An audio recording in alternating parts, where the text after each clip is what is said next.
الحمد لله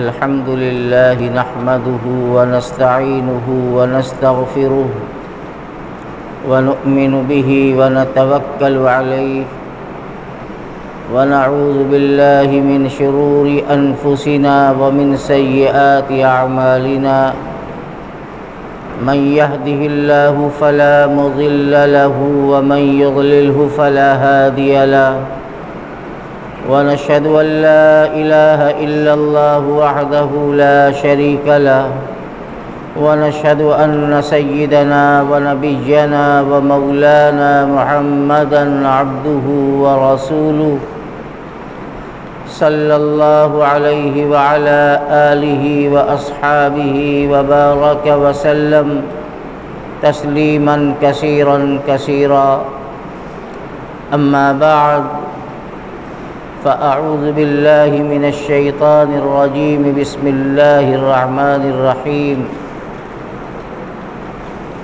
إنا نحن نزلنا الذكر وإنا له لحافظون وقال جل وعلا لا يأتيه الباطل من بين يديه ولا من خلفه تنزيل من حكيم حميد صدق الله العظيم۔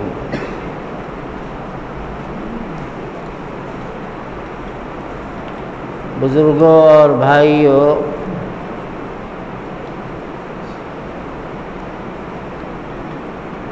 ہر مسلمان چاہے وہ کس درجے کا بھی مسلمان ہے، اگر اس کے دل میں رائی کے دانے کے برابر بھی ایمان کا نور موجود ہے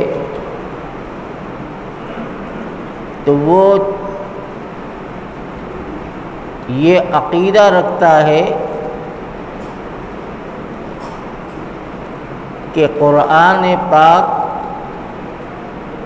یہ اللہ کی آخری کتاب ہے جس کو اللہ تعالیٰ نے اپنے آخری پیغمبر، تمام نبیوں کے امام اور سردار حضرت محمد صلی اللہ علیہ وسلم پر 23 برس کی مدت میں تھوڑا تھوڑا کر کے اتارا ہے۔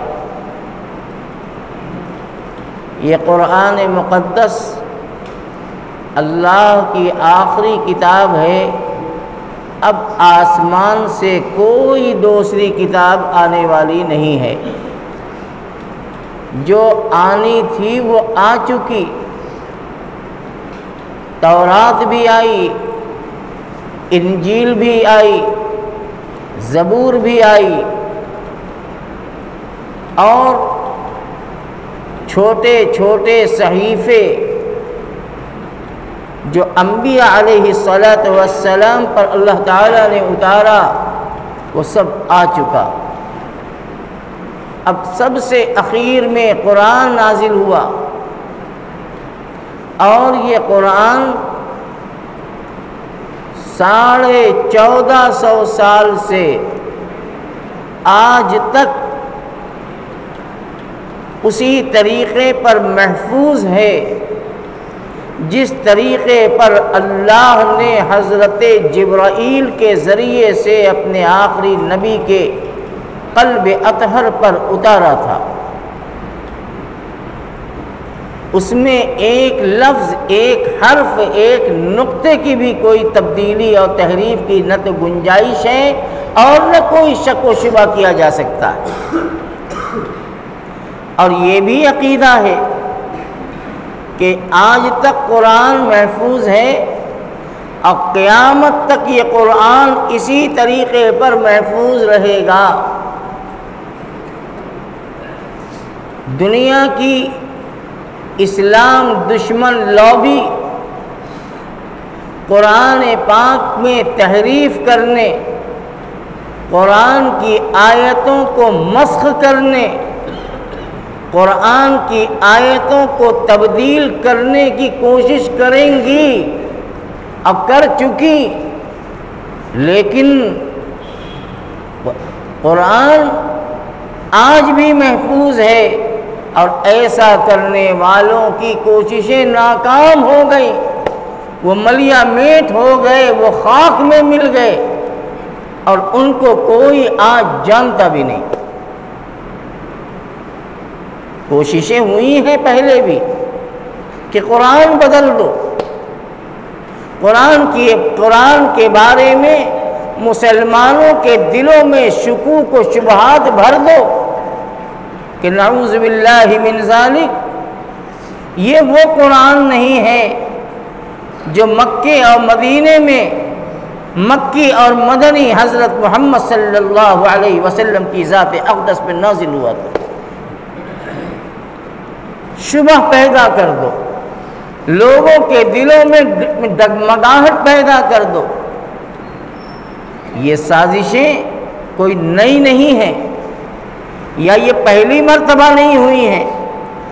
1400 سال کی تاریخ اٹھا کر دیکھیں گے تو کچھ زمانے گزرتے رہے، اور اس طرح کے پاگل خبط الحواس اپنے برے انجام سے بے خبر پیدا ہوتے رہے، اور قرآن پر اس طرح سے وہ شکوک و شبہات پیدا کرتے رہے، اور قرآن کی آیتوں کو مسخ کرنے کی کوشش کرتے رہے۔ آج سے 60-70 سال پہلے یہودیوں کی ایک جماعت اس کام کے لیے تیار ہوئی، اور اس نے اس قرآن کے مقابلے میں ایک نیا قرآن پیش کیا، اور دنیا کے مسلم علاقوں میں پھیلایا، اور ان ہاتھوں تک پہنچایا جن کے دل میں علم کی روشنی نہیں تھی۔ مسلمان تھے لیکن علم نہیں تھا۔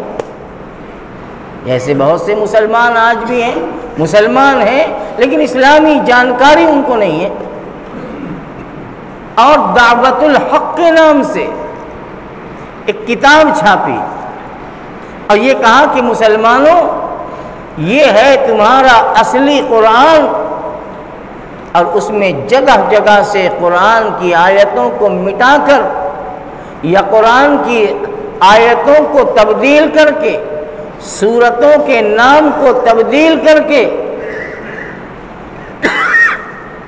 جھوٹی چیزیں قرآن میں شامل کر دی تھی، لیکن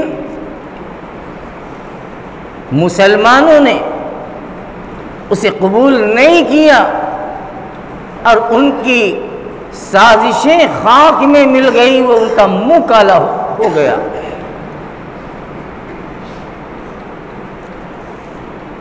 اس وقت کچھ ایسی ذہنیت پھر جنم لے رہی ہے اور لے چکی ہے، جو قرآن پاک کے بارے میں اور قرآن پاک کی کتابت کرنے والوں کے بارے میں اور قرآن کی حفاظت کرنے والوں کے بارے میں ایسی واہیات اور گندی باتیں اپنی زبان کے اندر سے بکی ہیں کہ ایک مسلمان اسے زبان پر لانا بھی اپنے ایمان کے لیے خطرہ محسوس کرتا ہے۔ اس وقت ہفتے عشرے سے پورے ملک نہیں بلکہ پوری دنیا کے اندر یہ بحث چل رہی ہے، جو ہندوستان کے ایک ایسے شخص نے جس کا کردار، جس کا کیریکٹر انتہائی گھٹیا ہے، اس نے یہ جسارت کی، اور جسارت ہی نہیں بلکہ ملک کی عدالت عالیہ کے اندر یہ پٹیشن داخل کر دی کہ نعوذ باللہ من ذالک، قرآن پاک کی 26 آیتیں یہ قرآن نہیں ہے اور اس کو قرآن سے نکال دیا جائے، اور اس بکواس میں صرف قرآن پر نہیں بلکہ ان عظیم شخصیات پر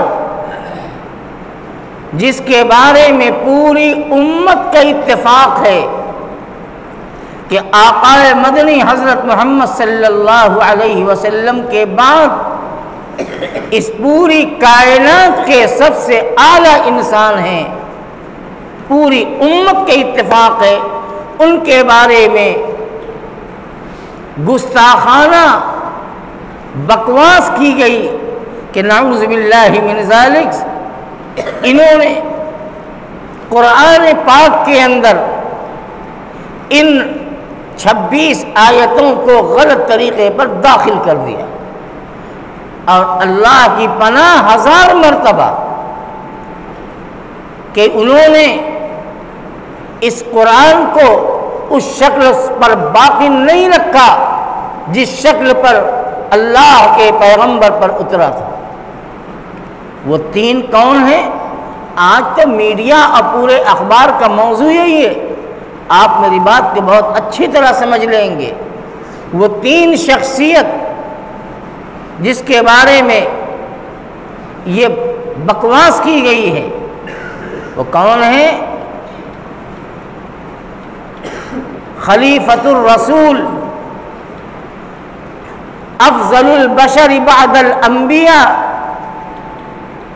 انبیاء کے بعد سب سے اعلیٰ اور سب سے افضل انسان سیدنا حضرت ابو بکر صدیق رضی اللہ تعالی عنہ، ان کے بارے میں یہ بکواس کی گئی، اس لیے کہ قرآن پاک کے جمع و ترتیب کا سب سے پہلا خیال جس کو یہ کہیے کہ اللہ کی طرف سے ان کے دل میں ڈالی گئی کہ قرآن کو جمع کر دیا جائے مرتب انداز میں،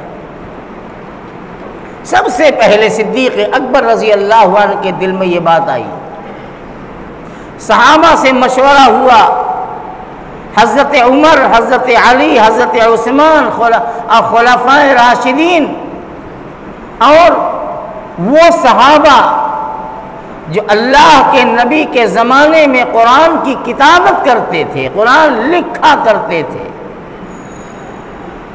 حضور ان کے ہاتھ سے قرآن لکھوایا کرتے تھے، حضرت زید بن ثابت، حضرت امیر معاویہ رضی اللہ تعالی عنہ اور اس جیسے کئی صحابی، مشورہ ہوا کہ قرآن کو محفوظ کر دیا جائے اور مرتب کر دیا جائے۔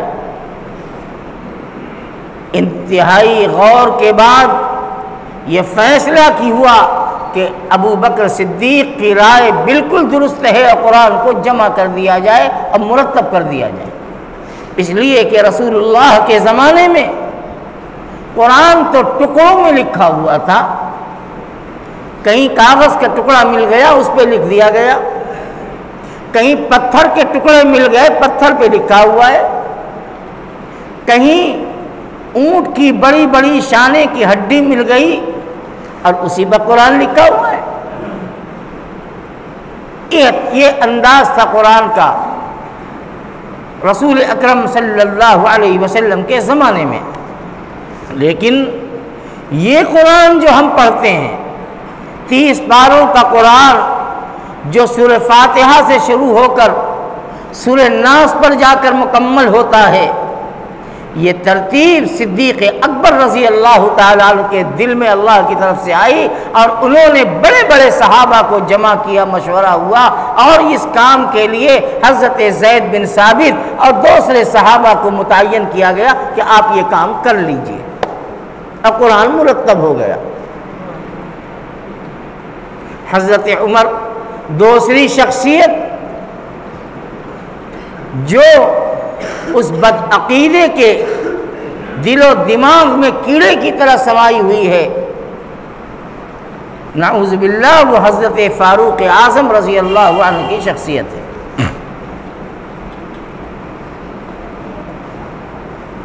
حضرت عمر سے اس جماعت کو للہ بغض ہے۔ حضرت عمر رضی اللہ عنہ کی شان دیکھو، کس شان کے صحابی ہیں۔ ان کی ایک خصوصیت تو ایسی ہے جس میں کوئی دوسرا صحابی شریک نہیں۔ ایک خصوصیت، وہ خصوصیت کیا ہے کہ 1,24,000 کم و بیش انبیاء علیہ صحابہ کرام کی تعداد ہے۔ انبیاء کی بھی تعداد وہی ہے، صحابہ کرام کی تعداد بھی کم و بیش 1.25 لاکھ ہے،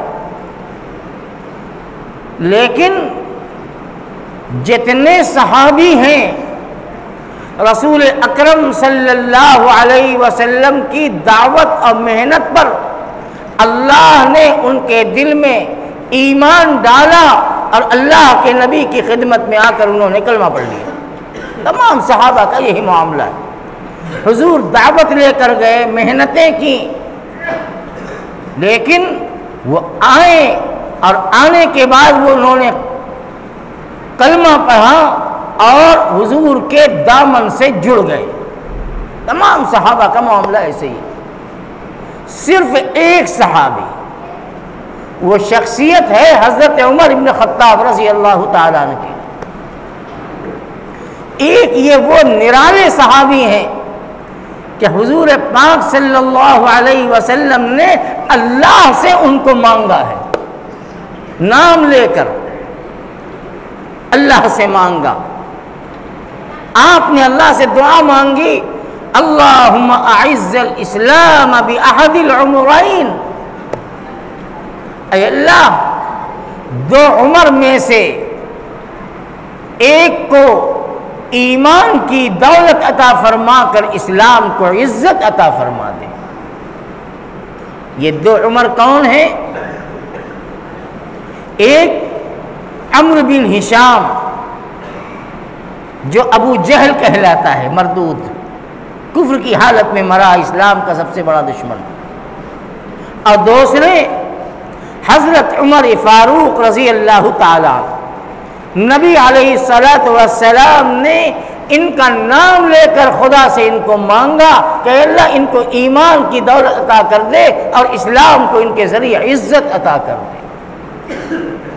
یہ وہ خصوصیت ہے حضرت فاروق اعظم کی جس میں کوئی دوسرا شریک نہیں۔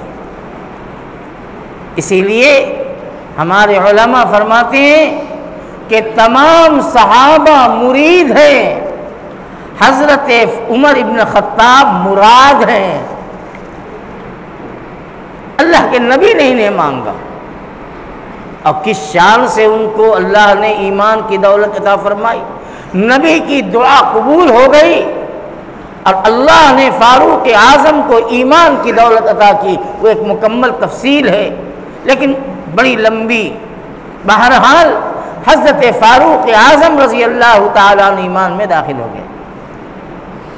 حضور پاک صلی اللہ علیہ وسلم کو فاروق اعظم کے ایمان پر بڑی خوشی ہوئی، اور جس وقت حضرت عمر نے کلمہ پڑھا تھا دار ارقم میں جا کر، تو نبی علیہ السلام اور آپ کے صحابہ وہاں موجود تھے۔ اتنی خوشی ہوئی کہ اس زور سے نعرہ تکبیر بلند کیا کہ جبل ابو قبیس گونج اٹھا۔ اتنی خوشی ہوئی حضرت عمر کے ایمان پر، اللہ کے نبی کو بھی اور ان کے پہلے جو ایمان لا چکے تھے ان کو بھی، اس لیے کہ بڑے روب و دبدبے کے انسان تھے۔ فاروق اعظم کی خصوصیت کتابیں بھری پڑی ہیں، اللہ کے نبی نے ان کو خدا سے مانگا، یہ ایک خصوصیت۔ دوسری خصوصیت، اللہ نے ان کو جو کمال عطا فرمایا تھا اور دین کے سلسلے میں جو سختی اور مضبوطی ان کے اندر تھی، نبی پاک صلی اللہ علیہ وسلم نے ان کے بارے میں فرمایا کہ عمر اللہ کے اس شان کے بندے ہیں کہ انسان تو انسان، شیطان بھی حضرت عمر سے ڈرتا ہے، شیطان بھی ڈرتا ہے ان سے۔ عمر جس راستے سے گزرتے ہیں شیطان اپنا راستہ بدل دیتا ہے، اور آج شیطان نے راستہ بدلا اس لیے کہ وہ بغض وہیں سے چلا آ رہا ہے۔ شیطان نے راستہ بدلا حضرت عمر کے نام پر، یہ بغض وہیں سے چلا آ رہا ہے۔ اس شان کے آدمی ہے فاروق اعظم۔ اور تیسری خصوصیت، اللہ نے علم، دور اندیشی،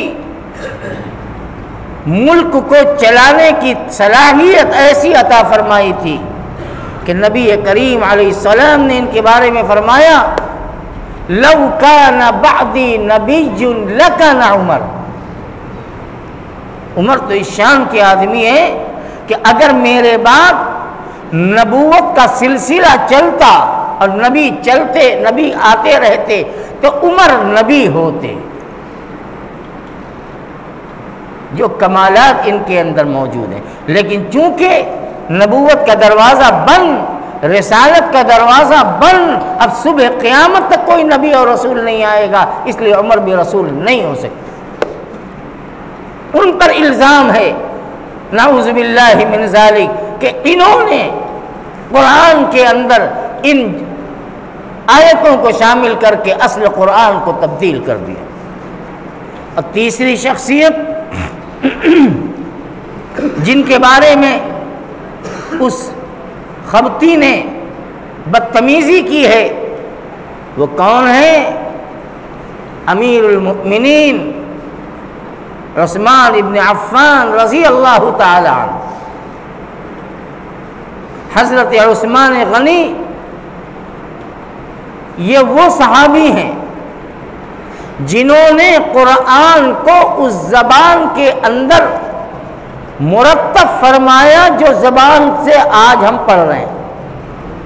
بات آ گئی حضرت عثمان کی تو ایک بات اور سمجھ لو کہ فاروق اعظم رضی اللہ تعالی عنہ اور حضرت عثمان غنی یہ دو شخصیت ایسی ہے جنہوں نے آپس کے مشورے سے قرآن کو عربی زبان اور قریش کی زبان کے اندر متعین فرما دیا کہ قرآن جو ہم پڑھ رہے ہیں قرآن عربی میں اترا تھا۔ یہ ان سب باتوں کو جاننا ضروری ہے، نہیں جانتا مسلمان۔ قرآن تو عربی میں تھا، اس میں کوئی شبہ نہیں۔ قرآن کہتا بھی ہے اِنَّا أَنزَلْنَاهُ قُرْآنًا عَرَبِيًّا، ہم نے قرآن کو عربی زبان میں اتارا۔ ایک جگہ ہے بِلِسَانٍ عَرَبِيٍّ مُبِينٍ کہ قرآن تو عربی زبان کی واضح اور فصیح زبان کے اندر قرآن آیا ہے۔ قرآن تو عربی میں تھا، لیکن اس زمانے کی جو صورتحال تھی، اس زمانے کے اندر قبیلوں کا سلسلہ چلتا تھا، خاندان جسے ہم کہتے ہیں، بڑے بڑے قبیلے تھے، تو قرآن 7 زبان میں اترا تھا، یعنی 7 قبیلوں کی زبان میں۔ عربی تو سب تھی، سب کی زبان، لیکن انداز الگ الگ تھا۔ قریش والے کسی طرح سے پڑھتے تھے، بنو عدی والے کسی طرح سے پڑھتے تھے، غفار والے کسی طرح سے پڑھتے تھے، یہ مشہور قبیلے ہیں۔ تو اللہ تعالیٰ نے امت کی آسانی کی خاطر نبی پاک صلی اللہ علیہ وسلم کی دعا کے نتیجے میں 7 لغت میں قرآن اتارا تھا، 7 لغت میں، لیکن عربی سب ہے، سب کی زبان۔ اس کو ایسے سمجھو جیسے ہم اور آپ ہیں، اردو بولتے ہیں، ہندوستانی زبان بولتے ہیں، اردو بولتے ہیں، لیکن آپ یہاں سے 3 کلومیٹر آگے چلے جائیے اس علاقے میں تو وہاں بھی اردو بولی جاتی ہے، لہجہ دوسرا ہے۔ مئو مبارک پور چلے جائیے، اردو بولتے ہیں، لہجہ دوسرا ہے۔ پورب کی طرف چلے جائیے، اردو بولتے ہیں، لہجہ دوسرا ہے۔ تو اسی طریقے سے اور کچھ ان کی اصطلاحات ہیں جو الگ الگ ہیں۔ زبان ایک ہے۔ تو اسی طرح سے قرآن کی زبان عربی تھی اور ایک تھی، لیکن قبیلوں میں تلفظ اور ادائیگی کے فرق تھے۔ ان فرق کو لحاظ کو سامنے رکھتے ہوئے پروردگار عالم نے 7 لغت میں قرآن کو اتارا تھا۔ اللہ کا نبی فرماتا ہے انزل القرآن علی 7 احرف، قرآن تو 7 لغت میں اتارا گیا تھا، لیکن دور فاروقی میں اور اس حضرت عثمان غنی کے دور میں جب اسلام کا دائرہ بہت بڑھ گیا، اب ملک عرب سے اسلام آگے بڑھ کر ملک عجم میں پہنچ گیا، ہندوستان تک آ گیا، ایران اور فارس تک آ گیا، ترکستان تک چلا گیا، تاجکستان چلا گیا۔ یہ عجم کے علاقے تھے، ان کی زبان عربی نہیں تھی۔ تو اس وقت بڑی عجیب و غریب صورتحال ہوئی کہ اب وہ لوگ جو بعد کے پیدا تھے، غور سے سنیے میری بات، جو بعد میں پیدا ہوئے، حضور کو نہیں دیکھا، حضور کا زمانہ نہیں دیکھا، بعد میں پیدا ہوئے، تو ان کے قبیلے میں جو قرآن جیسے پڑھا جاتا تھا، انہوں نے سمجھا کہ بس یہی صحیح ہے، دوسرا غلط، اور آپس میں اختلاف شروع ہو گیا، جھگڑا شروع ہو گیا۔ ایک کہتا کہ میں صحیح پڑھتا ہوں، دوسرا کہتا کہ میں صحیح پڑھتا ہوں، ایک کہتا تمہارا پڑھنا غلط، ایک کہتا کہ میرا پڑھنا غلط، اختلاف ہونے لگا۔ پھر وہی خلفاء فاروق اعظم، عثمان غنی، علی مرتضیٰ رضی اللہ عنہ سر جوڑ کر بیٹھ گئے کہ کیا ہو، یہ تو امت میں انتشار ہو جائے گا قرآن کے نام پر۔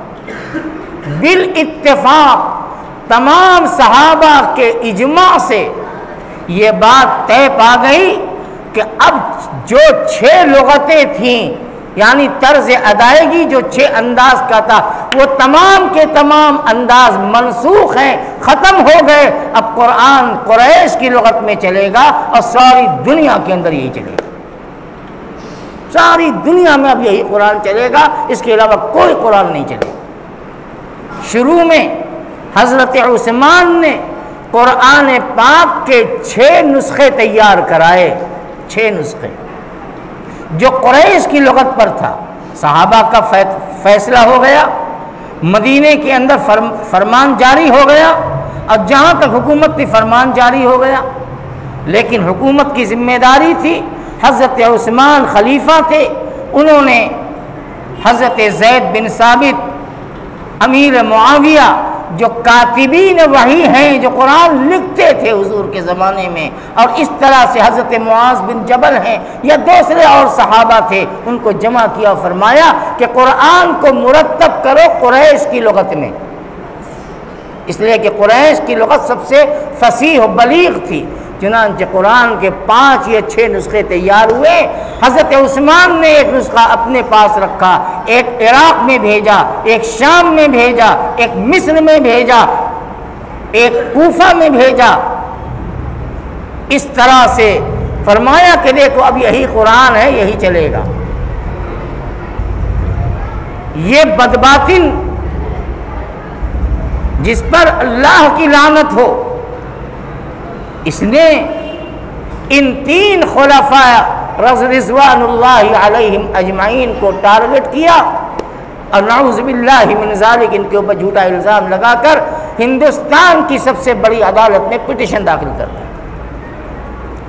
اور ہر مسلمان بے چین ہو گیا، خواص سے لے کر عوام تک، علماء سے لے کر عام انسان تک۔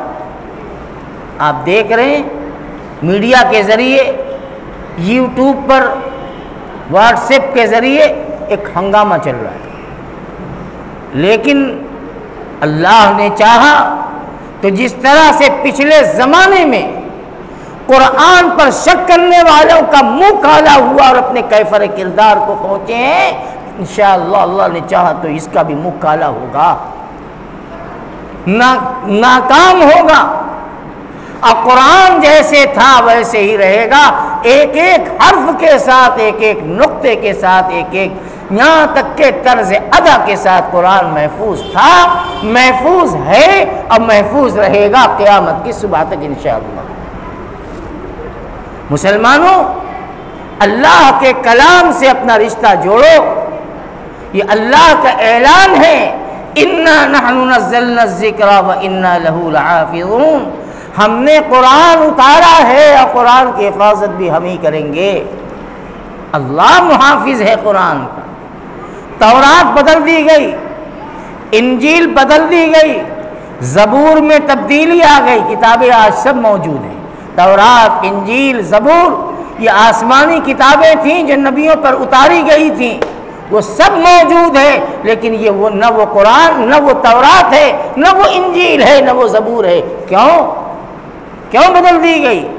اس لیے کہ حضرت موسیٰ ہوں، حضرت داؤد ہوں، حضرت عیسیٰ ہوں علی نبینا علیہ الصلوۃ والسلام، جن پر اللہ نے ان مشہور کتابوں کو اتارا تھا، اللہ نے ان کی امت کو حکم دیا تھا لِتُحْفِظُوا.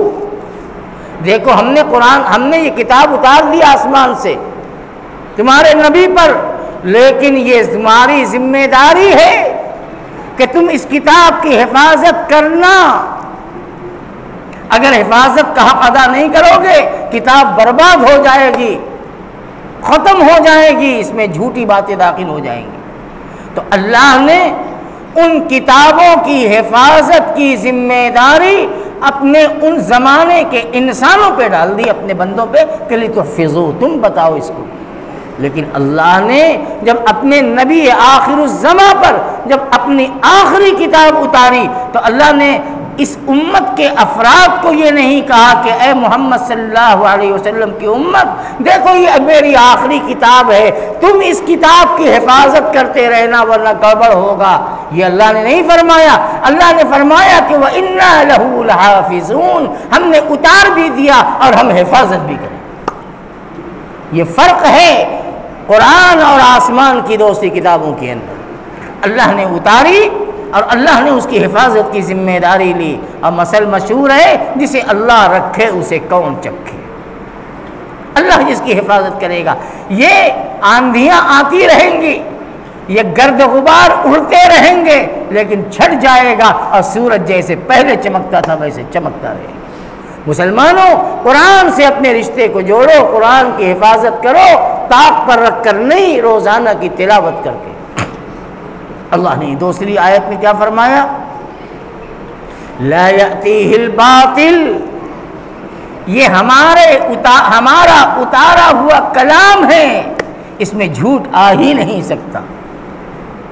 لا یأتیہ الباطل، اس میں کوئی غلط بات نہیں آ سکتی. من بین یدیہ ولا من خلفہ، نہ سامنے سے نہ پیچھے سے. یعنی پس پردہ کوئی سازش کرے تو بھی سازش کامیاب نہیں، کھل کر کوئی مخالفت کرے تو بھی کامیاب نہیں، غلط آ ہی نہیں سکتا. کیوں؟